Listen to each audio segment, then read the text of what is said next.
Hey, it's the podcast guy. Sutton United Talk Time on podcast. It's the Sutton Podcast. And there it is!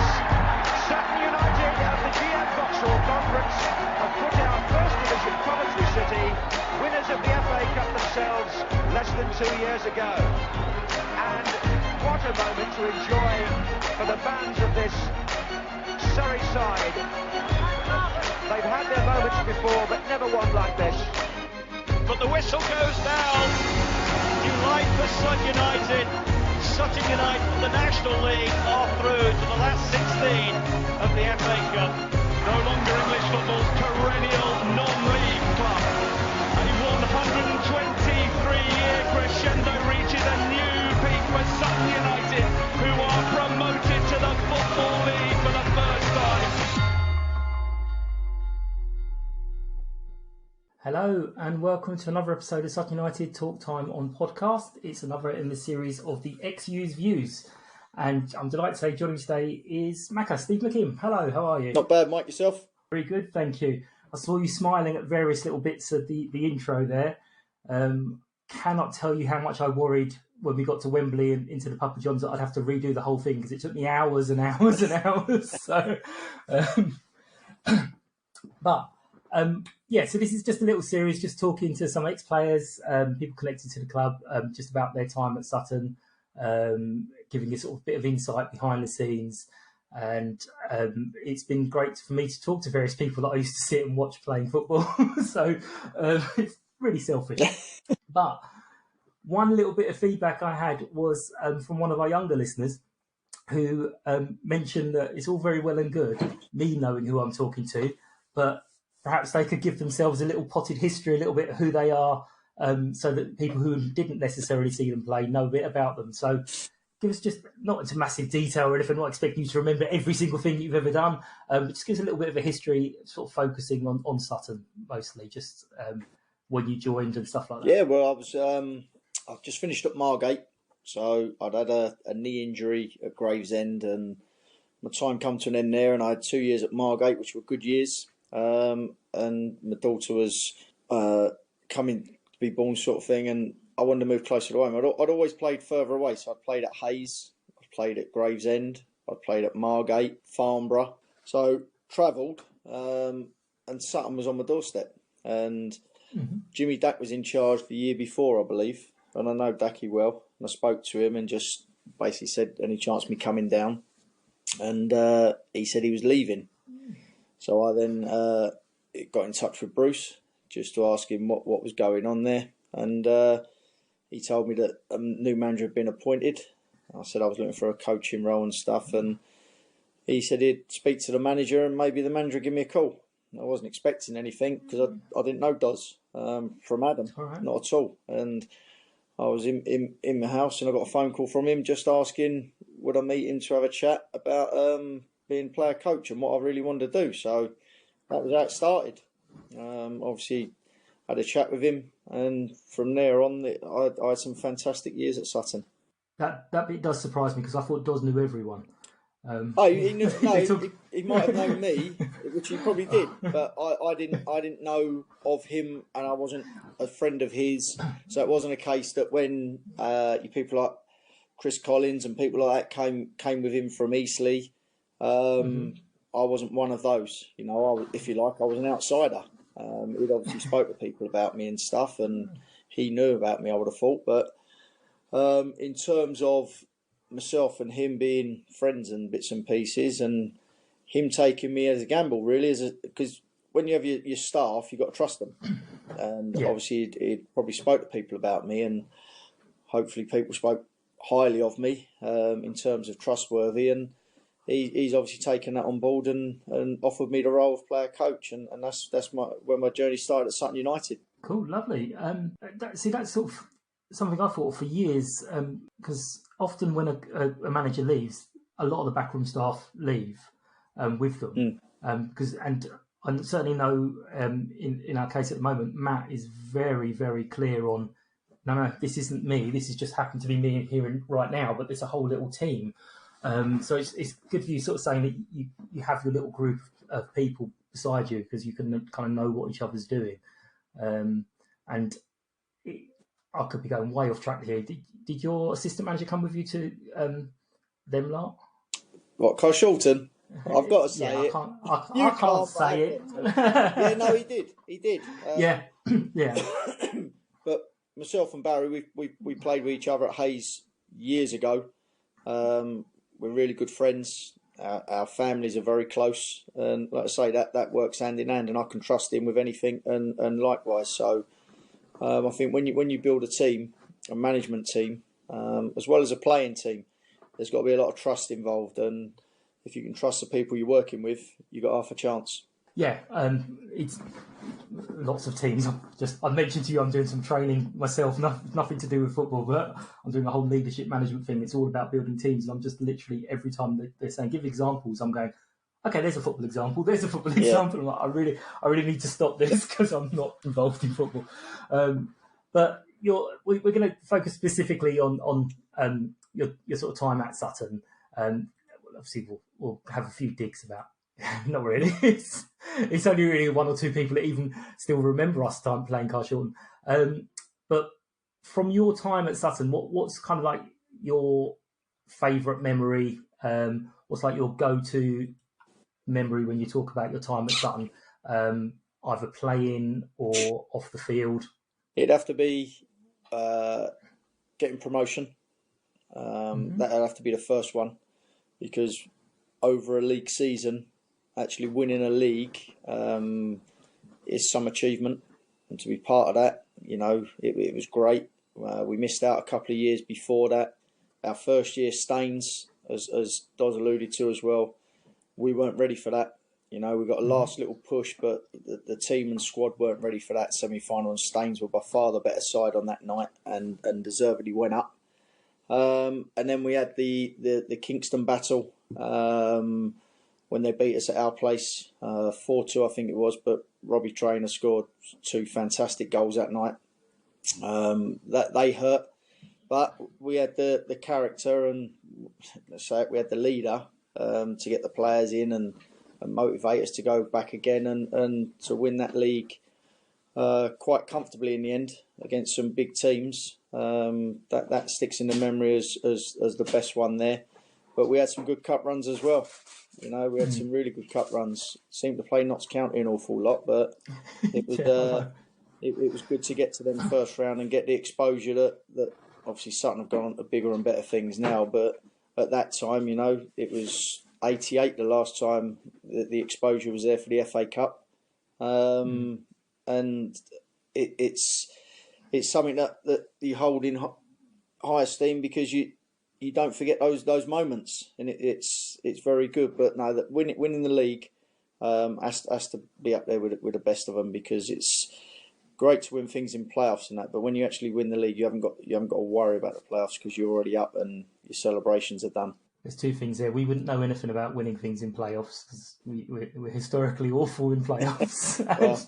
And also one of the Notts County matches came up on my sort of Facebook memories, and I could see all my comments about it being such a big game. And I'm now, isn't it funny now? Because if we drew Notts County now, we'd be like, well, we're the bigger team. You should be pleased at getting us. No, that's right. It's just the way football changes, doesn't it? And it's testament to everyone that's worked at Sutton before, during, and now, and even after.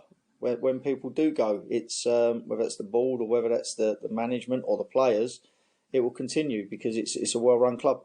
Yeah, that's one of the things that I love about it. Is I think it was the years before you guys kind of joined us, we had a really good team with Nicky Bailey, the nurses, and other people, and there was a real moment of, we could get something, but we couldn't quite keep the players because of the budget constraints. Yeah. And I do remember a lot of people at the time were moaning that we had no ambition, and kind of was like, yeah, except we're going to have a club to support at this level for about the next 20, 30 years. We're not going to go bust like some other clubs. No, and that's something to be thankful for, because a lot of clubs go by the wayside. You look at it in hindsight, which is a good thing. By doing what Sutton did in them days, may have put them in good stead for where they are now, and give that platform to build. And like I say, it's been very successful. It's been a very successful time for the club over the last, what are we talking, 10, 12 years? 12 years. You know what I mean? So it's good, and no one would have seen that when the year that they got relegated, when Doz took over the following season. And the Staines match, I remember at the time, or vague memories at the time, I do forget things and mix things up, but I do kind of vaguely remember Doz sort of going, that's the kind of way we want to play, that's the kind of team we want to build, big, strong, physical. Is that correct? Do you remember that conversation? Yeah, no, I don't. It's one of those. We knew, and he knew, that game come too soon for us because it was our first season that he just put a side together. He knew where he wanted to go and where he wanted the club to go. I'm not saying, unfortunately, we got in there at the last knockings and we played a very, very good Staines side that had been together for a good couple of years, 3 years. And it proved it because they went on to win the playoff final. I think it was against Wimbledon, wasn't it? Am I wrong in that? I'm not too sure. But they went and won the playoff final and they got promoted, and deservedly so, because that night we did. I don't think we had many players that were over a 4 or 5 out of 10, and like I say, they had players that were in 8s, 9s, and 10 out of 10, and deserved winners. So we knew that, dusted ourselves down, and won again. Absolutely. So who do you? This is a horrible question. I'll get somebody suggested to me, but who was kind of the best player from your time at Sutton? Now that's a difficult one because you're a coach now, so if you want to dip out of that, you're more than welcome. But essentially, in training or on the pitch, who was the one that you were like? I'm going to give it to them. We had a number of players, and like I said, Doz had and he's probably still out. No, yeah, he's still got a black book full of names and numbers, and some of the players he brought into the club. I wouldn't pinpoint one. I'd say the Dundas return. You know, that was a masterstroke because he was fantastic. You had Bradley Wood-Garnis that scored loads of good goals. Kez, he was brilliant at the back at times. He brought Cole Murray in, and when Cole Murray got himself fit, you know, he was an outstanding player. Andy Forbes, Alan Bray, that was one of the old guard. He was good. Yeah. So I could go on because there were so many players that done so much for the club and so much for the team in their eras. So there's not one standout one that you think basically blew you away, because they all worked to the ethic that we had. But the one player that I would give a mention to, that even though I was coming to the end of my time, and so was he, to be fair, was David Hughes. I learned an awful lot of him in terms of the playing side, but also because he basically took my place most of the time when he came in, but he was a Welsh international, you know, and I've always looked up to people and see where I could learn and get better, and just little bits that he was doing on the pitch. He was fantastic. You can see the levels above he was. So in terms of, you say you look up to people, I looked up to him because on and off the pitch he was fantastic and a really nice fella. Excellent. And were there any, can you remember any of the supporters who were particularly supportive or negative at the time you played? No, I felt that Doz brought, and it's something that I've tried to do as well. You try and bring everyone together. And listen, we had some bad times, we had some good times. But I think where the club were at that time to where the club ended up when I left, you know, that there was a lot of highs. So there's always going to be negativity because people want to win all the time, and that's never going to happen. But I don't think there was anyone there that really got on the players' backs, really dug players out, because we was majority of the time winning games. And it's the way of football. When you win games, you know, people have a little dig of sometimes how you play, and you could have scored more, and when you do lose one, there's a bit of negativity. But there was hardly any at Sutton that I saw, you know. And I was quite close to a few of the fans as well, because I was in the bar after, like a lot of us, and spoke to a lot of them. I still do. When I go over there, I still do. I see them in Sutton High Street sometimes and speak to them. So it's one of them. It's a club where I still speak to a number of people from there, and that's a nice thing to have. Yeah, it is. It's definitely a sort of a vibe I get from when I was talking to everyone. They still really, really like the club. So it's very few that you can know that we're like, oh, I'm not sure I want them on because they might talk about. But we've been sort of banging this drum to the young uns for a little while. If you've been supporting Sutton for 12 years, you've known nothing but up, up, up, up, up. A couple of periods of stability and then up, up, up. It's been an amazing decade or so.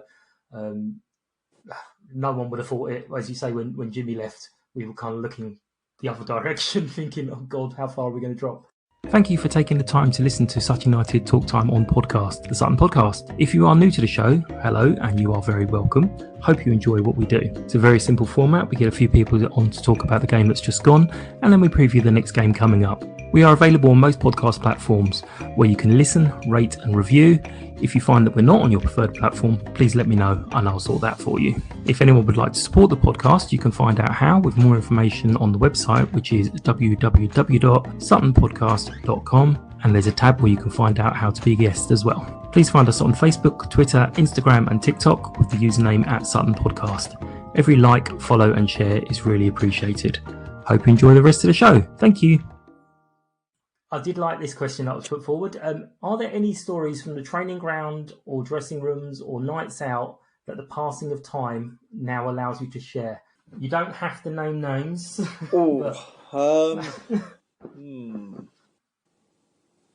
There was I don't know. No. Only to do really with, like I say, because my time there, at times, you have to be a go-between when you're a coach between the manager and the players and stuff. But we had when we got promoted, we had a end-of-season trip to Marbella, and I didn't go out with the team because I had something else going on, and then I ended up going out the next day. When I met them on the beach, not the players but the staff, and there was a couple of beers drunk, and then there was a swimming race between two of the staff, Telfs and Shorey. Now, they went out to sea to have a swimming race, and like I say, Telfs fit as anything. He can probably still play now, and Shorey loving to pieces. Not the shape of Telfs, and there was only one winner, but we got a bit concerned with Shorey because weren't sure if he was going to come back. But no, that's the only thing, because like I say, when we went away there, it was like the players stayed in one place, the staff stayed in another place. All right. But we met up together, and I think that's the way at times it should be done, because they can then have their enjoyment times without being overlooked by the management team. So we all met up with them in the evening. It was a case that we done our bit and then they done their bit and we met up later on. But in terms of stories, that's probably the one that sticks out when we actually went away. I think you kind of may have covered this a bit, but do you feel in your time here we underachieved, overachieved, or got it about right? For the club where they were, I think it got, and they say Doz is like a wrecking ball because he goes in and just tries to do everything there and then. And to be fair, he done what he said he was going to do, and that was get promotion. In my time with him, obviously I left, and then it went on even further with the cup runs and stuff like that. So overachieved, I'd say no, because the team was in the National South and got relegated, and they got taken back to the National South by a lot of hard work and dedication by the players that were there from the start to when we got promoted, and the staff, same as, so there was a lot of hard work being. So I wouldn't say overachieved, I'd say deservedly got a promotion that they was in a league that they deserved to be in at that time. And what was it that the reason you ended up leaving? We played Dover you talk about playoff semi-finals. We played Dover, didn't we? We went away and drew 0-0. Who were 400 points behind us, I think. Yeah, drew 0-0 away. Was it 0-0 or 1-0? 0-0, I think it was. And then we played at home, and Craig Stone, who I ended up taking to Tonbridge with me, got sent off for Dover after 2 minutes. And for some reason, Scans was carrying a knock. There was a couple of others carrying knocks. we just didn't get over the line. Few people, in my opinion, froze that day, and it wasn't to be. But before that, me and Doz had a chat, and he felt it was. I felt that I wanted to be a manager, and he helped me massively. Felt it was the right time as well. Made a phone call for me to Tonbridge, and I had an interview, and that was it. I got the job. So it was one of those. I was gutted, but at the end of it, sometimes you've got to go with what you feel. And at that time, after the interview, I felt it was the right thing to do. Yeah, absolutely. And history has proved right. How does Sutton compare with other clubs, sort of the off the pitch, sort of after you've left us? Any positives, negatives? As I said, I get a feel that people think very highly of us, but obviously I only speak to certain people on it. So how is it for you as a former player, coach? No, very good. I had the pleasure of being invited to the Papa John's Trophy by Bruce. I was at the last game when Matt and Jason and the boys got promoted to the Football League. It's a club that's on the doorstep.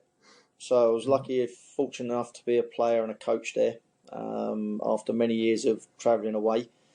And it's still on my doorstep where I can still go over and watch. And I've been fortunate to play for a couple of clubs, Tonbridge being one of them, in terms of managing with the supporters and everybody. Gravesend, when I was there, that it's a similar sort of friendly family club that people not very often have bad words to say about. And you mentioned Tonbridge there. I did hear, I can't remember who said it, but I did hear that shortly after the news of Tonbridge, you were at Sutton for a little biscuit and a cup of tea and a little arm around the shoulder. So what sort of made you come down to the club to talk to people at that time? It's just when something like that happens, you just talk to people you know. And like I say, it's never nice to go through what you go through, but it's life and it's football, and you just got to get on with it. You can't dwell on it. You can't live in the past.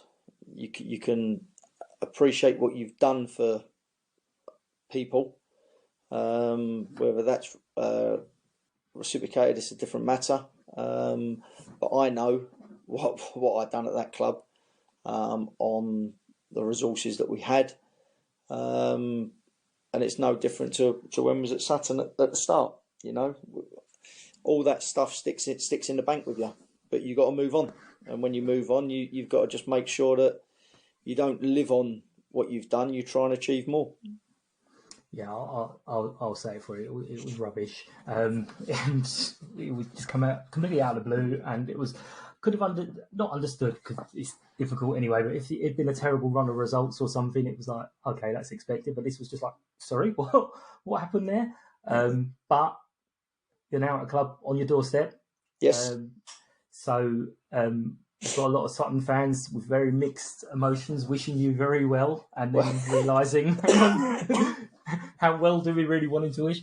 But it's like I've said before, Mike. It's the gulf at the moment between Sutton and any local club where there used to be derbies is far, far beyond anyone could achieve at the minute. Like you said, it's taken 12 years to get where Sutton are. It used to be rivalry between Carshalton. Mm-hmm. Sutton's rivalry now is Wimbledon because you're league rivals. I remember playing Tooting and Mitcham, and there was a rivalry there between Sutton and Tooting. There'll still be a little rivalry, but it's nothing because the club streets are miles above what non-league clubs are at the moment. Will that gap come smaller? It may do. No one knows. You haven't got a crystal ball, but at the moment, Sutton are streets ahead and miles ahead of all the other local clubs in the area. So, yeah, there's always going to be rivalries and looking back in history of games that used to go on and stuff. But like I say, at the moment, I'm at a club that's again, we're trying to do the best we can with what we've got. It's a long old season, and all we'll do is we'll make sure that we work hard enough to try and achieve what the club want. And the club want promotion. Whether it's going to happen this year or next year or the year after, who knows?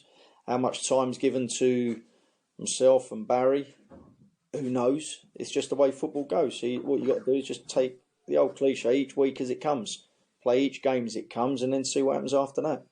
Yeah, well, hopefully the gap does become smaller because you've got a 12-year plan to come up, not us go back down. So that's the direction we wanted to get it smaller. You guys come up to us. Yeah, no, that'd be great. But I'm not sure 12 years I got in me. I don't know. So again, we've kind of said this, but do you still keep up with the team? You've already said that. But did you ever, when you sort of left us, did you ever think that Sutton United would be in the Football League? Was it on your possibility? Because it certainly wasn't on mine as a fan. I wasn't sure if that would be. Like I say, we missed out in the semi-final to get in the National League before I left. Then I came back and watched the semi-final against. Semi-final against Bournemouth, or is it classed as a final? When the 7 teams were in it and we got beat at home. Do you remember? And then I think that's the semi-final. They went to Wembley and then they got beat. So come to watch that one, and like I say, eventually got to watch the one that got them promoted when they won the league. And I was fortunate enough to be allowed to come and watch a couple of games because our season had finished towards the end of the season on that. And like I say, all the crowds were allowed in the last one. So me, my wife and my children come over to watch that game, because I've known Jason for many, many years, playing with him at Hayes. I've known Matt for a good few years, coming up against him at Eastleigh with Bairdy, and obviously when he went in at Sutton. So I'm not a stranger to him. So I know him. We talk football. Matt was good enough to give me Adam Lovett on loan, and he was fantastic for us. And I'm so glad he's got an opportunity, or had an opportunity to play in League Two, because that's what he wanted to do. And like I say, we had the privilege of having him for a good bit of time to give him loads of game time. So when he was called upon, he could step up. And like I say, it's them relationships you need. And saying about it, my son was at Winter Wonderland on Sunday, and he was getting looked after by the Sutton boys. So he was with Ben Goodliff and Dundo and Harry Buterman and all that. So like I say, it's great that I know my children can go wherever they go and know these sort of people. And like I said to my son, it's a small world in football. And like I say, it's great for me to know that them sort of players that I know and I've known for years will look out for my children and say hello to them mainly, rather than just ignore them because they're League Two players. Yeah. Although saying they're looking after him would put me full of fear and terror, but never mind. What I can't see, don't know. Exactly. But I think they know me, so they won't go over any boundaries. So, two more questions just about Sutton is, what is the one moment you would like Sutton fans to remember you for? So if you could condense everything you've done at Sutton to one little moment, what would you like? A lot of people probably would say on a playing side of it. I got to play 100 games. And I'm talking towards the back end of my career sort of thing, because I had a knee injury as well. Not scoring a goal, I'll be remembered for that, because I was always egged on by, like I say, a few of the supporters that I know to, he ain't scored and all that, but that didn't bother me. But no, I'd like, and I think I am when I speak to them, it's a case of someone that they probably haven't looked at and thought, well, I don't want to see him, what's he doing at our club and stuff like that. Like I said, we was welcomed by everybody there on the last game of the season. All the supporters we see, even my wife sometimes works behind the bar over there, and the supporters talk to her. So it's a thing that to be remembered by people must mean that we've done something right in terms of being human, being respectful, and that goes a long way further than just playing football. Yeah, absolutely. I mean, I vaguely remember memories of shoot, don't shoot. Yeah. I weren't No. the best in them days. Change your mind. It was either the ball was going to go in the net or my knee was going to go in the net, one or the other. It certainly weren't the ball. Right. Now, this one, someone put forward, and I do love this question. Prime Steve McKimm, what qualities do you bring to the current Sutton United side? So we can go back in time, we can get you at your absolute prime. I'll slot you in. Leadership. I was fortunate to be captain at most of my teams. Led by example. So class leadership as that. Never giving up. And I wasn't one that was going to hit 40, 50-yard balls, but I kept it simple and just kept things ticking over. So a classic box-to-box midfielder, if you like. They just done the simple things without any real recognition. But I didn't need that because I wasn't one that needed all the praise. I just got on with my job. Excellent. And we do know a little bit about yourself. What have you done since you finished with football? You've had your various management jobs. And what are the plans for the future? Well, I'm in a job at the moment that, like you say, it's close to home, which helps. It's enjoyable. We've got somewhere where we can train on a Tuesday and Thursday, which is something I didn't have before. And sometimes when you're scrambling about for a training facility, it's difficult. Whereas we know we're going there Tuesday, Thursday, we know what sessions we can put on. And just try and enjoy football as much as I can. I used to get really angry and annoyed about certain things, but I think I've gone past that stage now. Things still get on my nerves. Don't get me wrong, like anybody. But when it comes to the football, it is a be all and end all sport, if you like.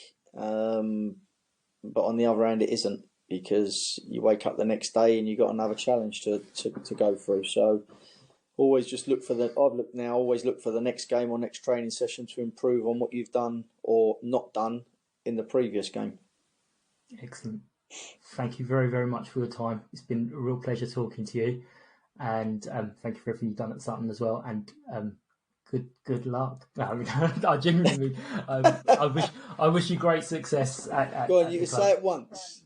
Oh no, I can't. I'll say it wrong. Go on, Carl Shulton. Yeah, there you go. It weren't up, was it? Mouthwash coming up.